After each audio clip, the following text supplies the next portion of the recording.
beaucoup. Notre-Dame de Paris, la Renaissance, c'est la première messe ouverte au public ce soir. Oui, toutes les places se sont écoulées en moins de 2 heures, Pascal. On vous retrouve en direct du parvis de Notre-Dame pour Europe 1. Caroline Baudry, bonsoir. Bonsoir. Alors vous assistez à la messe qui se poursuit d'ailleurs toujours en ce moment. Vous avez échangé avec quelques fidèles au moment de pénétrer dans Notre-Dame de Paris. Grande émotion pour tous ces anonymes, Caroline. Absolument, et l'émotion se poursuit sur le parvis. Vous l'entendez peut-être derrière moi, ces mythiques cloches de la cathédrale qui résonnent sur l'île de la Cité, qui ont longuement résonné ces dernières minutes. Benoît, un croyant de 25 ans, est sorti parmi les tout premiers. Il raconte avoir été frappé en découvrant la clarté, la lumière nouvelle à l'intérieur de Notre-Dame.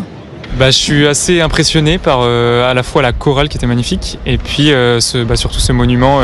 Avant la messe, on a pu un peu se balader. On n'a pas pu tout visiter, mais déjà c'était assez impressionnant de voir la cathédrale aussi claire, aussi colorée aussi. Il y avait des chapelles très très colorées. Je ne savais pas s'il y allait avoir des croyants, des non-croyants. Et en fait, il y avait quand même une bonne atmosphère de prière. Donc j'étais assez touché par ce respect, en tout cas c'est ce moment de recueillement ensemble. Les chants religieux ont résonné dans le monument rempli où Monseigneur Ribado-Dumas célébrait le renouveau, un air de printemps, de profonde joie, a-t-il dit, dans cet automne froid et je cite, empreint d'une certaine morosité. Les chapelains sortent un à un de la cathédrale, suivis de la foule qui se retrouve désormais sur le parvis au son des cloches qui viennent de résonner très longuement sur l'île de la Cité. Caroline Baudry en direct du parvis de Notre-Dame pour Europe 1. Merci beaucoup, Caroline.